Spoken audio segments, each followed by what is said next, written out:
Hello, video. Now. Now. Now. Cow. Cow. Moo. That's an old Judge John Hodgman joke. Oh, Judge John Hodgman.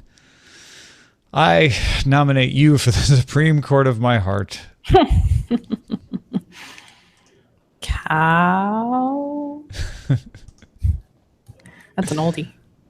An oldie but a goodie. An oldie but a goodie. Okay, dokie. Smoky. Oh,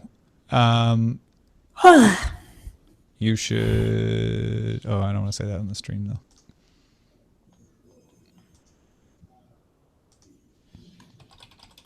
Tippity tippity tap tap tap. Tippity tippity tap tap tap. It's all I hear editing Sword and Laser episodes. Oh, stop. Tippity tippity tap tap tap. Stop making me feel bad. You have super ears. No one else can hear anything you hear. Don't believe that. You're the Okay. only It's one okay. who can tell when my speaker is on with the volume turned down. Like, I hear an echo. I'm like, you can't possibly hear an echo. Belmont. It's to your credit. You've got amazing ears. Never cease to be impressed. I'm trying crazy too. Because he has not great hearing. SLC Josh is like, I hear you typing. Well, maybe you also have super hearing, SLC Josh. Or maybe my typing is that loud. I don't know. Or are you using like a cherry keyboard? Like, what is your deal? What do you have over it's there? a I'm gonna buy K120. you- It's a Logitech K120. No. I am a loud typer, though.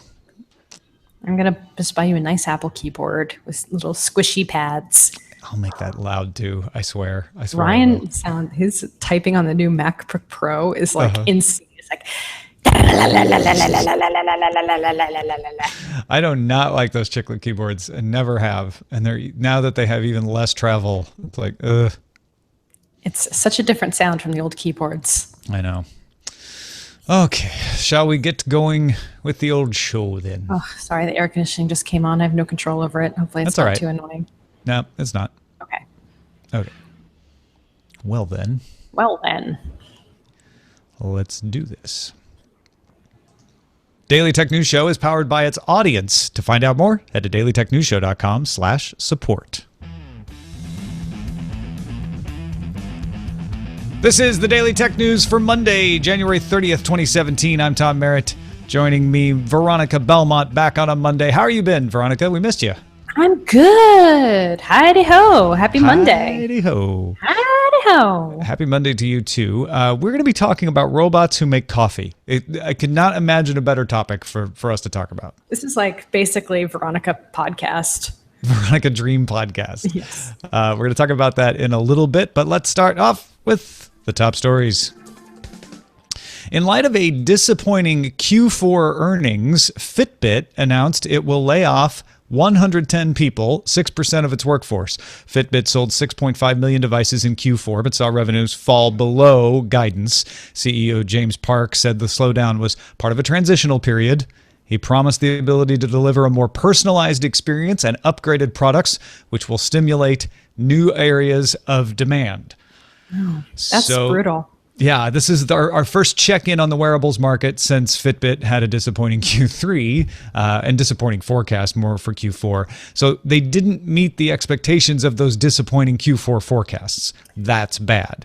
That's bad. He's not wrong that this is a transitional period. Remember, they've just bought a lot of companies, including Pebble, and they Pebble, have yet Fitstar. Yeah, they have yet to see the payoffs from that yet. And I wonder how much of this is also attributable to Apple Watch and just the proliferation of a lot more tracking devices out there on the market these days. I'm in a weird transitional phase right now where I wore a Fitbit since they launched and I'm no longer wearing it. And my Apple Watch broke, so I'm no longer wearing that. So I'm untrackable right now. You're Not at off all the true. grid, Belmont. But it is, Fitbit's a great brand, and I think they've got a ton of smart people working for them. So hopefully they can find a way to turn this thing around, because they were really one of the first well-known brand names in the wearable market that really picked up any steam in the mainstream. So hopefully they can figure out a way to turn things around. Yeah, I look at Fitbit and I think they got the first mover advantage in a lot of ways, which doesn't always mean that you win the long game.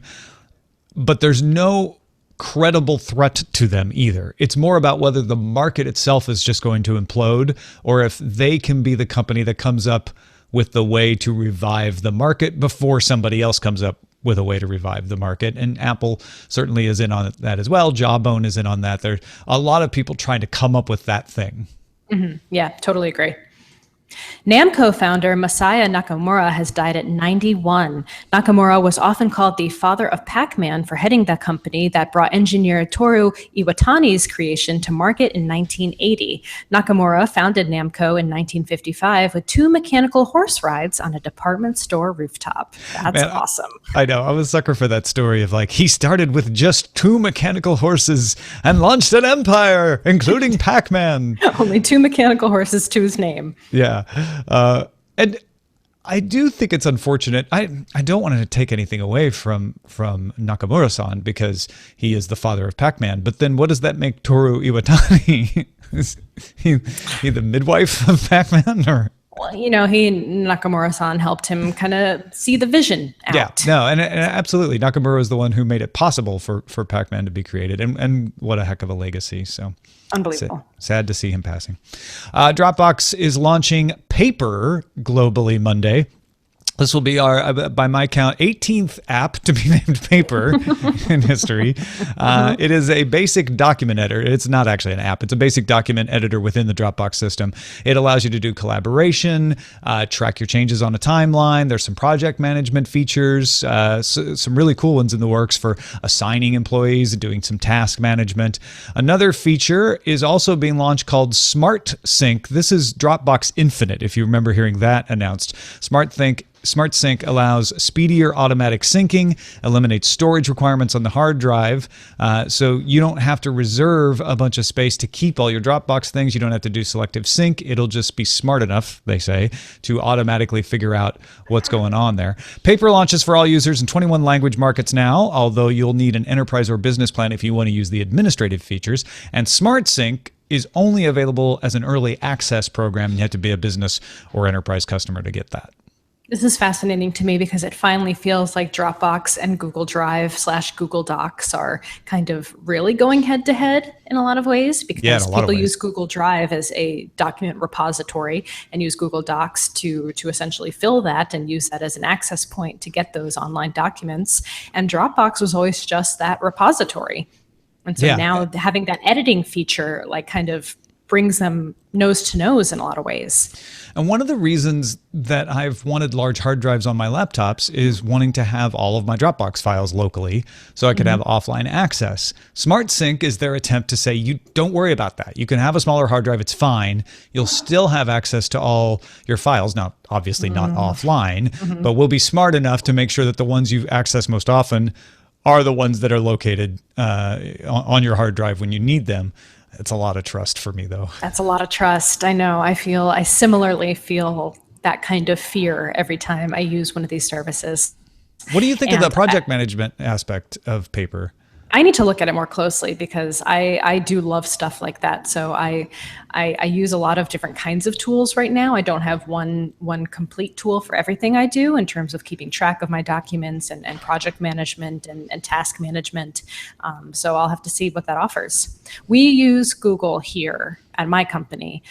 We don't use Dropbox at all, though. So I think it'll probably, we're in that ecosystem of Google in terms of all of our emails and documents and things of that nature. So it would have to be really, really good for us to completely make the shift. Well, we could try it out on Sword and Laser because we use Dropbox for that. That's and then true. If you love it, then you could be like, hey guys, might want to look at this. Yeah, check it out.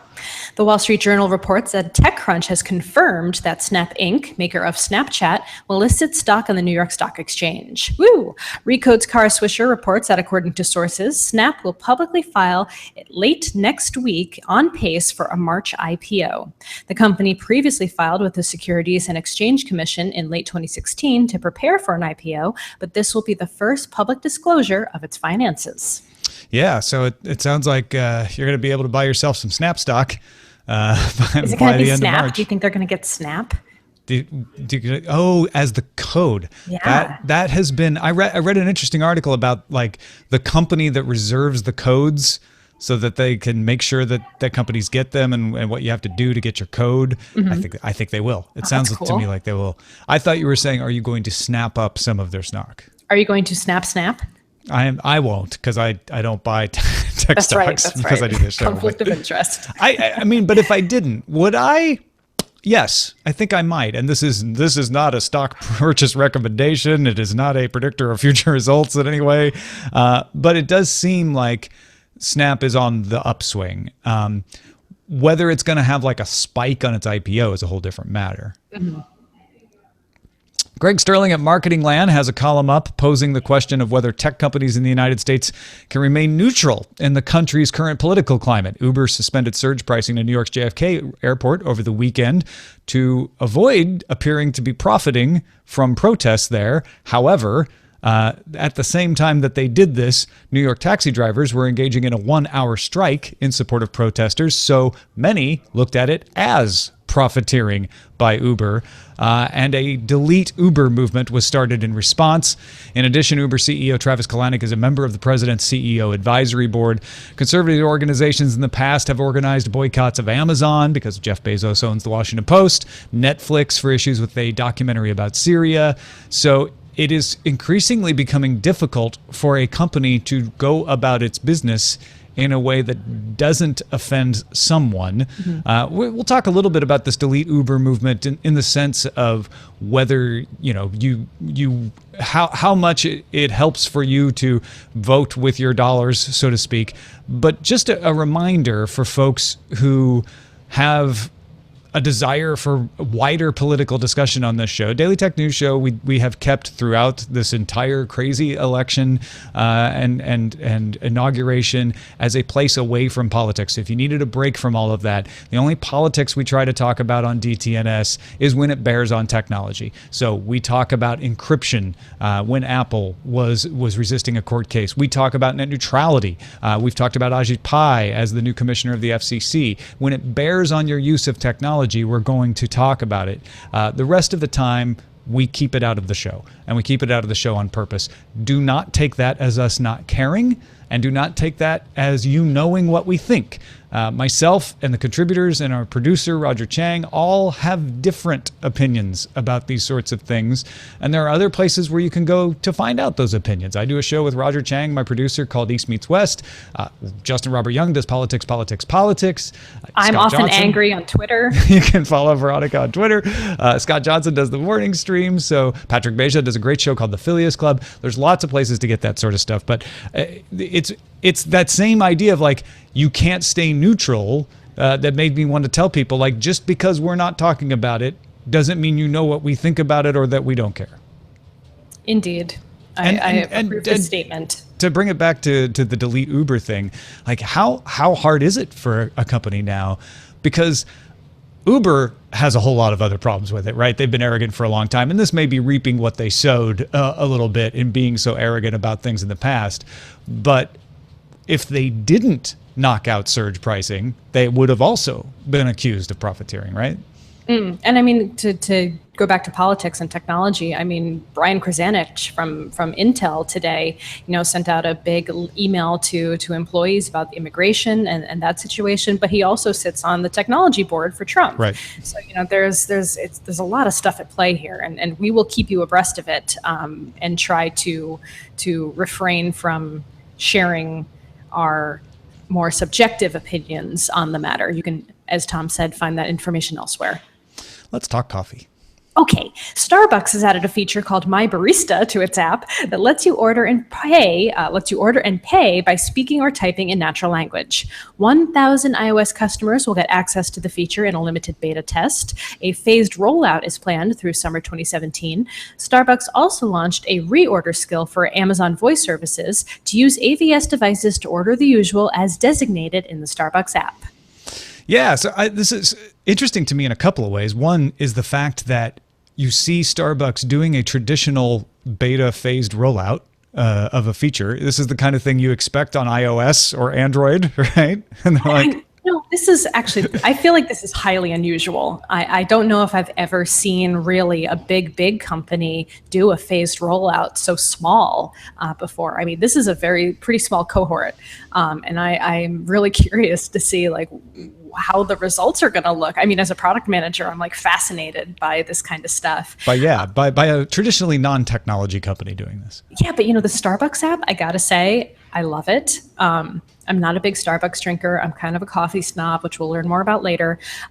But the app is really convenient. It works really well. They've integrated it across all of their stores. I mean, I was in Tahoe this weekend skiing and I didn't have any cash or cards on me, but I happened to have my phone and I was able to buy a hot chocolate because and that is like the most first world problem of all time.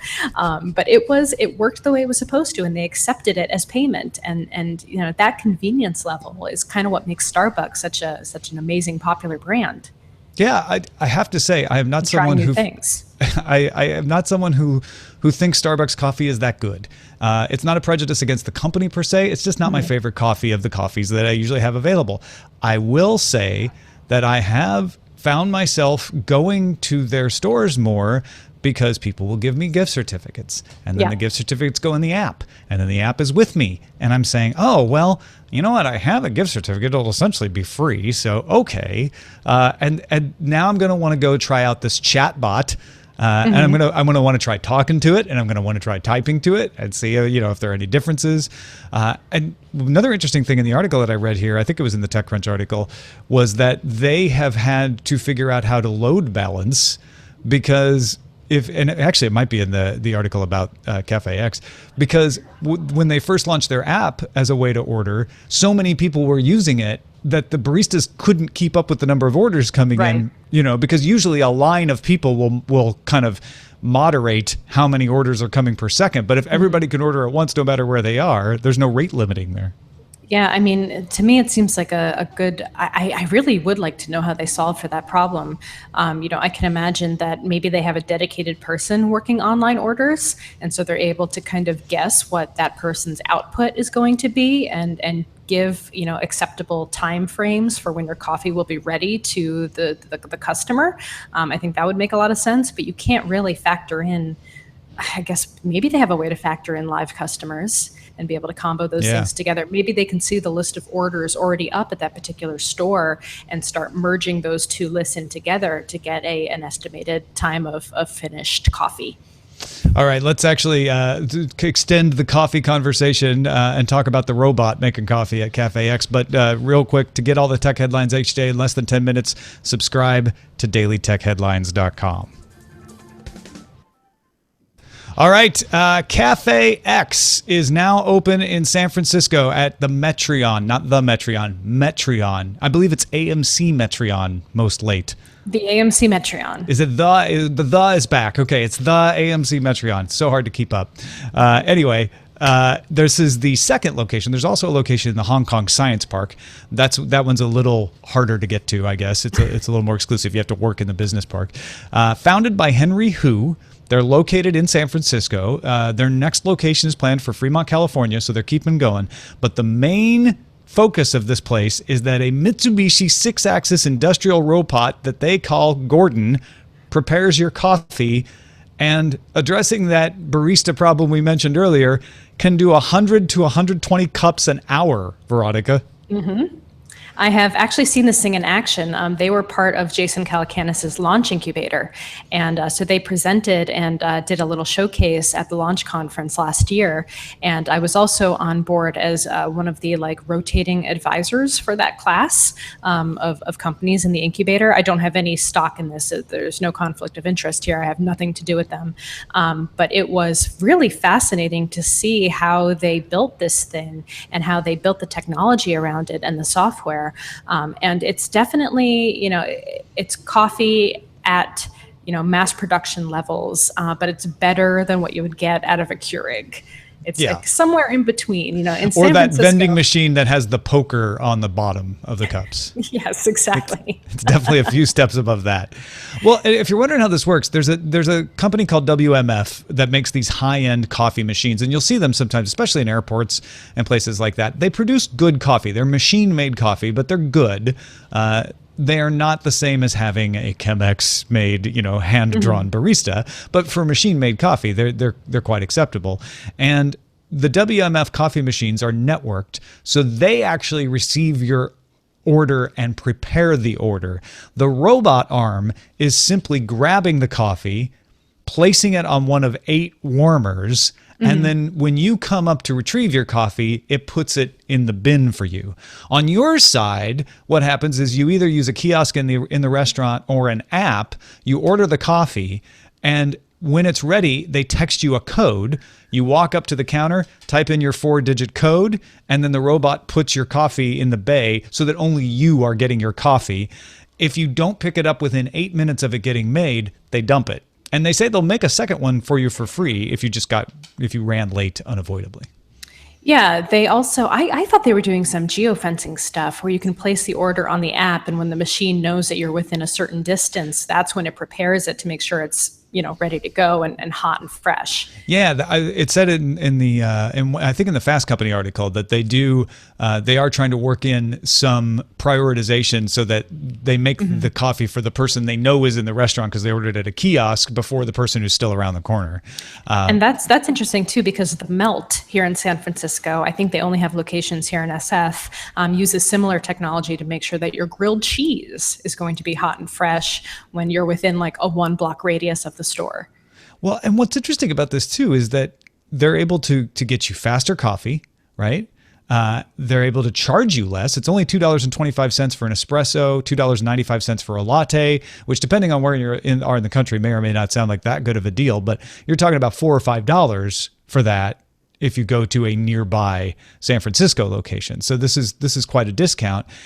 And one of the articles I read pointed out when you go to a coffee shop, and I'm not talking about like a 4-barrel or something really special, but you go to a Pete's or a Starbucks, your barista might be really good. They might have been doing it for a long time, or they might have just started that weekend and they're just not quite up to snuff yet. No, that's not how it works. That's not how it works at those stores, Tom. Not at a Starbucks?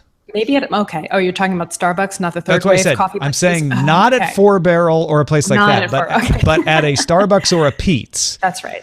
If you go there, you're gonna run into somebody who's getting up to speed. So it depends on who's making your coffee. This is not going to be, and this is what I'm trying to say, this is not going to be as good as a Ritual, right? Where they're saying, look, we only hire the best people. We train them up. We do it right every time. It's not going to be as handcrafted as that, but it's going to be cheaper and it's going to be consistent because it's going to be made the same way every time. Yeah, I mean, if you're just looking for a cup of coffee or an espresso, like this is going to be a pretty good answer for you if you're in a rush, if you're on the go, if it happens to be along your regular morning commute, like that's a huge time saver as opposed to having to go into a Starbucks or a Pete's or someplace like that where you're potentially waiting in line if you didn't use the app to have, standing in line behind people who are getting much more complicated drinks being made. Sometimes you just want a cup of coffee. I can totally relate to that. Yeah. And these WMF machines, keep an eye out for them. Now that you know what they are, take a look at this article in our show notes. You'll see them everywhere. And I mean, you've got a little bit of the wow factor here too. I mean, part of it is just the excitement of seeing the robot make people's coffee. Yeah. There's a bit of that going on here as well, and I think that's kind of fun. Yeah. And like you said, there's lots of other businesses trying to take advantage of the things that we've learned about technology apps and applying them to other industries, specifically food. There's a place called, how do you say it? Is it Itza? It's Itza. Yeah. Itza. They make Itza. quinoa-based meals. Don't stop listening yet. That they use data science to make them taste as good as fast food. Now, you don't have to believe that that's true, but a lot of people say, yeah, no, they've done it. They make this taste like it shouldn't be good for me. And they do the same thing. They actually use humans to prepare the food, but you don't have to interact with humans. You just order from a kiosk or I don't know if there's an app, but you order from a kiosk, right? Yeah. There is. You can do it online. I think there's an app, and there's one actually in the FiDi here in San Francisco. I haven't tried it yet because it's a little bit further than I care to walk for lunch most days. But it is supposed to be pretty healthy, and you just go and you pick it up out of a box. Like you have a numbered area, and you go and you open it up, and you take your meal away. Yeah. And this is not too dissimilar from what they've been doing in Japan for ages and ages, where you make an order and you get the food comes out and you're just like, here's my hot lunch. Yeah.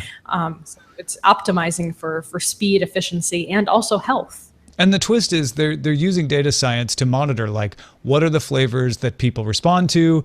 What are the things that taste like a good level of fat but don't actually contain the level of fat, so that we can mimic all those buttons that make us want to eat junk food but deliver health food. And you've eaten it. How is it? I haven't eaten it. It's too far away. Oh, But it's too far I'll do away. this. I'll try to eat it this week, and I'll report back for the next show. I misunderstood. I thought you had at least gone once. Okay. Yeah. Let us know. I haven't. I'm very Or lazy. anybody else who's tried this, or the robot. Send it to us, feedback@dailytechnewsshow.com. All right. Thanks to everybody who participates in our subreddit. You can submit stories and vote on them at dailytechnewsshow.reddit.com. Let's get a few messages of the day out of the way. First of all, Mike in Australia writes, I use my Surface Pro 3 about 50-50 in tablet and laptop mode. When I'm doing uni work, I'm often either typing in laptop mode or reading or marking up in Drawboard, tablet mode. Other times I'll use it when gaming for notes and maps, so that's usually tablet mode. My wife uses one for work. One of the things they sell or consult on support is eye tracking hardware and software for people with disabilities and for movie and TV consumption, as well as normal business use. So it's used in both modes very frequently as well. It's entirely possible that Australians are just weird in this case, or it seems far less likely that in this house we're tech edgy cases. But he's trying to make the case that we use the hybrid functions of these hybrid machines a lot more than maybe I was indicating on a previous show. Interesting. You don't have a hybrid, do you? I don't. I do. And because I was saying on a previous show, is like, I've got one. I've got a Surface Pro. I just don't pull it off into tablet mode very often. But maybe if I had a Surface Pro 3, I don't know. Yeah, you guess you never know until you try. You just don't. Finally, our boss, Rob, in Damascus, wrote in and said, I work for a large multinational company that often hosts data for our customers. We are in a constant effort to expand our physical presence with data centers in new locations to allow companies and governments who are bound by legal restrictions regarding where their data may be kept to use our services. Most of these laws require local data to be kept within the jurisdiction are predicated on the notion that providing for that data to be covered by local privacy law. If a court were to overturn this week's decision, this is the decision that said Microsoft doesn't have to turn over data in an Irish server based on a U.S. warrant. If a court were to overturn this week's decision and allow U.S. companies to be subpoenaed for data held in foreign data centers by U.S. entities, or really any company with standing in the U.S., I can very quickly see away from doing business with American companies because of this threat to local protection over data held locally. Many countries, the EU in particular, have a stringent privacy protection in place specifically in reaction to American overreach and data collection by law enforcement. If I agreed to be a Microsoft customer on the condition that my data being held in an Irish data center, and I found that data still subject to FBI review, he used diddling instead of review, but he said, I would probably stop being a Microsoft customer and go with someone local. So yeah, just someone who is affected by this outside the US saying it will definitely make a difference over which companies we decide to do business with. Thank you, Rob in Damascus, for writing in on that. And thank you, Veronica Belmont, for being on the show. What do you got going on to tell folks about? Oh, God, goodness gracious. Yeah, you can always follow my angry rants on Twitter at Veronica. I'm actually trying to stay away from Twitter a little bit these days, so I'm a little more quiet over there than I've previously been. Mental health stuff, just taking some time, trying not to constantly be raging at the world. And of course, Sword and Laser. This week, we're going to be interviewing author Brian McClellan. Nope, I'm wrong. It's going to be Bradley Beaulieu. Bradley Beaulieu. Yep. Oh, you better. Bradley. Find out how to pronounce Bradley's last name properly on the next Sword and Laser. But we are having Brian McClellan on next month, I believe. Yes. Good authors. Good stuff. Exactly. We got them all coming up. So check them out at swordandlaser.com. All right. Before we go, I'm going to replace my normal end of show regimen and just say, no matter what you think about any kind of policy or law, there are definitely people in need of help. There are children who are in refugee situations. There are mothers who want to get them help, and there are organizations to help them. I recommend rescue.org. It was founded in 1933 at the request of Albert Einstein to help refugees from Europe. It was essential in getting Europeans out of Vichy France and Nazi-occupied France. It has worked with refugees from the Korean War, from the Vietnam War, from wars in Africa, Southeast Asia, and of course the Middle East. And they continue to do their work. One of the reasons I like this organization is they use 92.6%, almost 93% of the resources on programs. It's one of the highest percentages of resources used on actual programs by a charity rather than paying staff or doing fundraising with that money. So your money goes to help people. Again, no matter where you fall on the political spectrum, maybe try to help somebody out a little bit who is definitely in need. Rescue.org.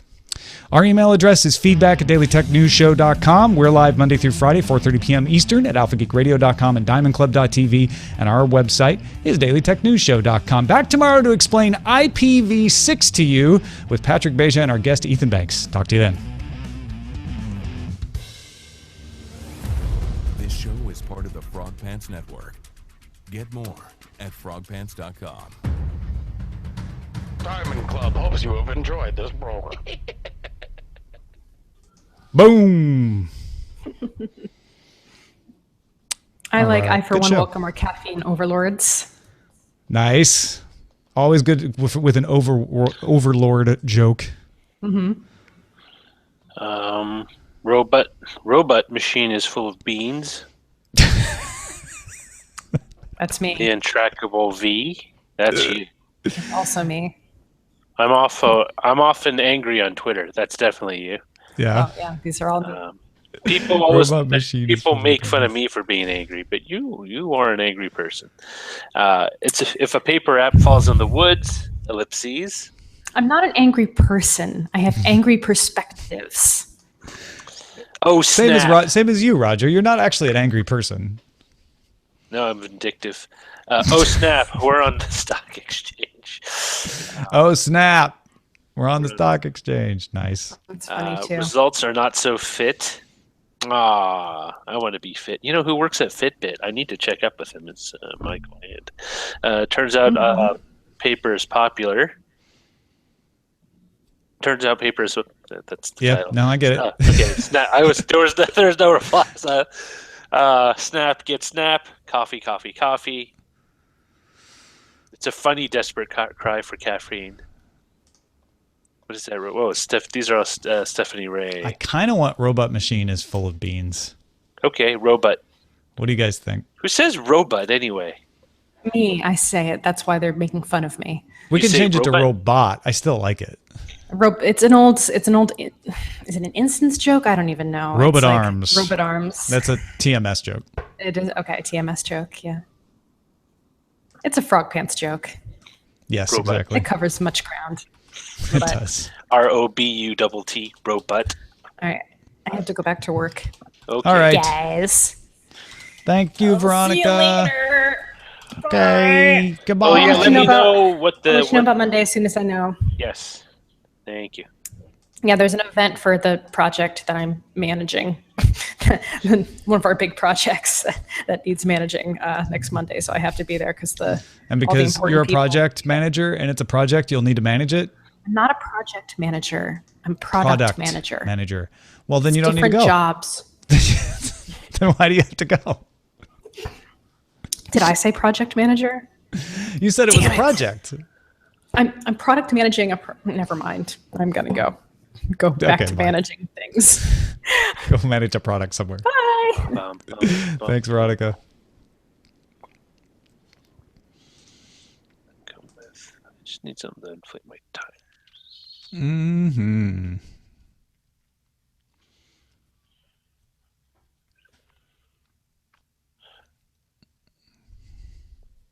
Roger's camera's clearer than the others. No, it's not. No, it's not. It's not. It's probably just your, I don't know. It may be perception or something, but it's definitely not. Oh, sorry, I was just reading the chat. Yes, I saw. No, it's not. I like how quickly you jumped on it. Like a leopard that pounces from the tree. He leaps. Well, it's only because we spent how long making sure that this shot down here was pretty good. 8, 9, 10 minutes. We spent some effort on it, I'm just saying. And so Roger and I made sure that this shot was clear. I am not. I'm using a Logitech, what is this? Is it a C920 or is it different? Maybe. I don't know. Anyway, it's one of my least favorite things to get into troubleshooting the show on the show. Logitech. You know, they say people who can't let things go usually have really good memories. Yeah. And that's what makes it so hard to let go, because you can never remove that impression from your mind. I don't know why you're bringing that up right now, Roger. Everyone that's ever wronged me is indelibly marked in my brain memory somehow. What made you think of that, though? Oh, no, about me being vindictive. I'm not vindictive. Oh, I'm not no, angry. you're not. I just have incredibly good memory for people who've wronged me. You just have a very good memory, yeah. They said, that was the thing. It's just like they just can't let it go because they always remember it, and it's always like it's always fresh.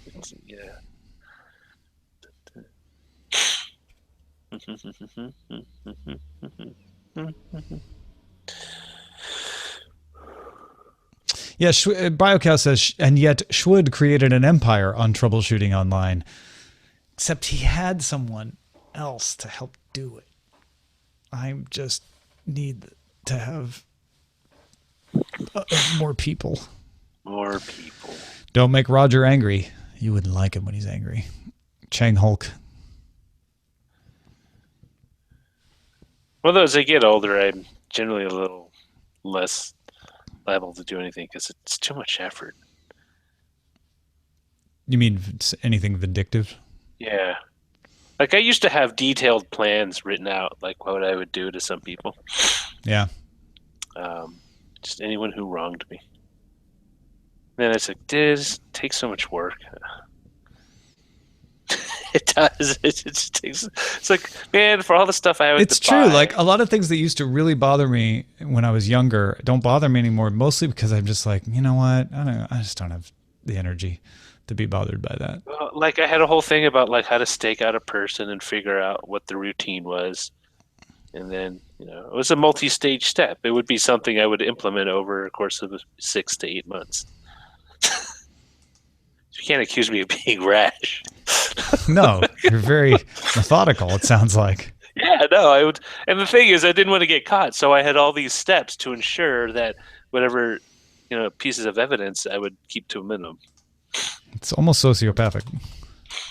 No, it's not sociopathic. Sociopathic means I can't feel empathy, right? I feel empathy. But you feel bad the whole time you're doing it? No, because I haven't done anything yet. Sounds like a lack of empathy. I don't know. Although I will admit that my favorite South Park episode is the one where Cartman gets back at that bully. Like he secretly grinds up his parents as part of a bowl of chili. It's really creepy, but I loved it. Thank goodness that's a cartoon. Yes.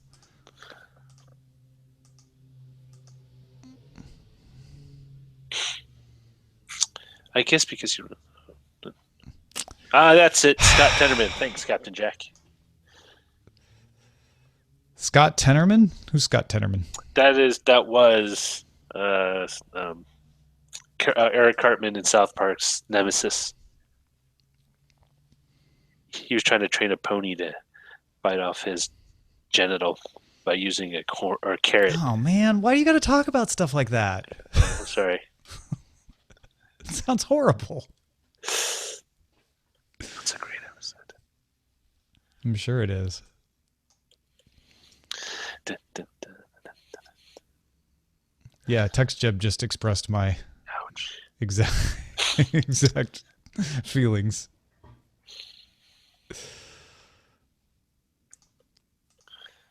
The list is long and the day is short, so I sort of just shrugged my shoulders and said, What? I said the list is long, but the days are short, and I said it's way too much work What is? to do all that, to do plan all all what? the. Oh, you all went my back to the revenge topic. I didn't realize. I have a thing for revenge movies. I know you do. It's a little odd. Why? Is it odd? If it wasn't so weird, they wouldn't make them, right? Really? Because someone makes something, it can't be odd. Let's look at the rest of the internet.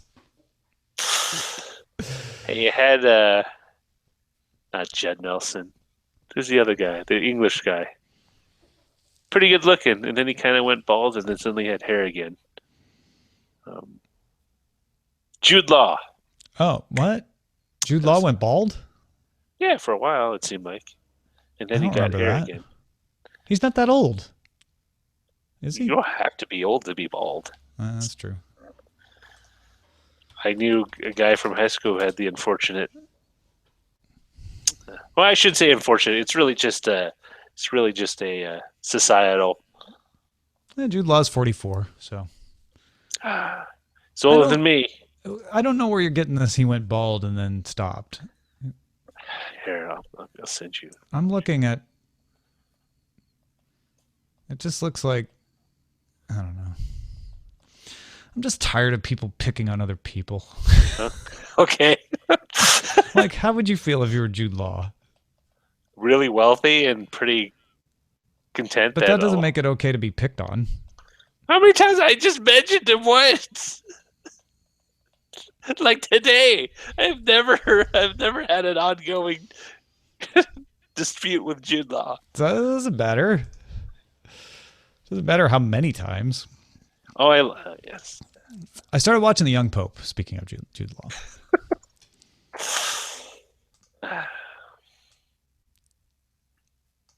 He's very good in it. Did you love Kill Bill? Icing wants to know. Yes, I love to Kill Bill. Yeah. I didn't know why it was 2 movies though. I still don't know why it was 2 movies. Because it was too long. Look, Howells has a good reply. I know. He said I should stop picking on you. I'm sorry. I'll stop picking on you for being vindictive, picking on Jude Law, talking about people getting hit in the genitals. How rude of me. This is why people love the pre-show or the post-show or whatever. Listen, Jude Law's a great actor. I know. I should be careful. Roger will get his revenge on me. You're right, KV87. Jude Law's going to get his revenge on you, Roger. I think he already has. He's like super successful. And I think he has a pretty. They say the best revenge is good living. Right? He is not divorced. Pretty good. Not falling down that trap. No, Billy Zane. No. I'm trying to think of the last movie I saw Billy Zane in. I think the last one was it Titanic? Wasn't he in Titanic? Was he in Titanic? I never really finished watching Titanic all at once, so I forget a lot of that. I think I've eventually saw the whole thing, but not all at a go. Oh, he divorced. Or Jude Law divorced. All right, he just had a standard Hollywood life. He's really good in The Young Pope. We're going to talk about it on Cord Killers. It's going to be a papal discussion. Yes. It might turn encyclical.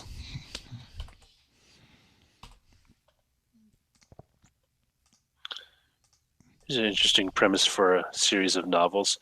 What if the Catholic Church invented space travel? Oh, well, there is that that exists. Oh, not really? There's like several, yeah. Yeah. I mean, Wow. A Canticle for Leibowitz is a little bit along those lines, but also, shoot, we read one for Sword and Laser, and now I'm blanking on the name of it. Crucifix in the Cosmos? No, I gotta finish putting in this metadata, and then I'll look it up.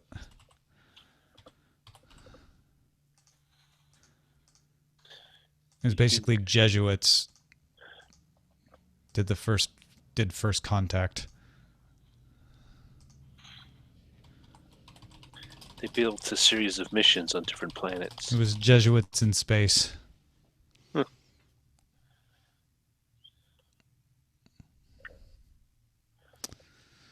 Space robes. The Sparrow. Oh.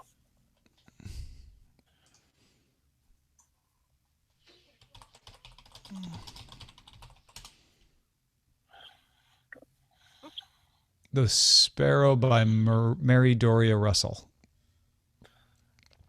It's really good, too. I'll have to watch it. Oh, I mean, read it. Watch it. Ah, so bad. Ancient Pope aliens. Ah.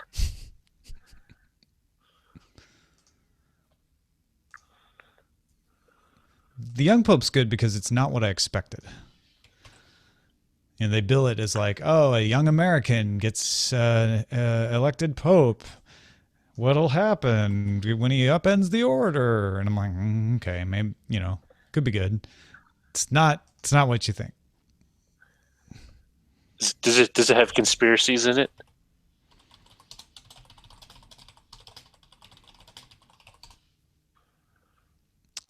Yes, for sure. But they're very believable conspiracies. It's not like Dan Brown or anything.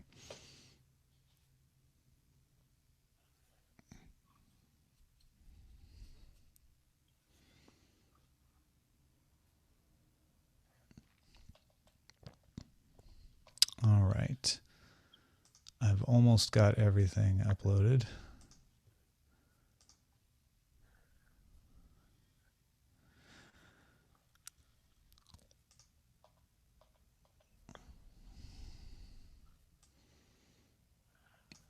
That robot machine is full of beans.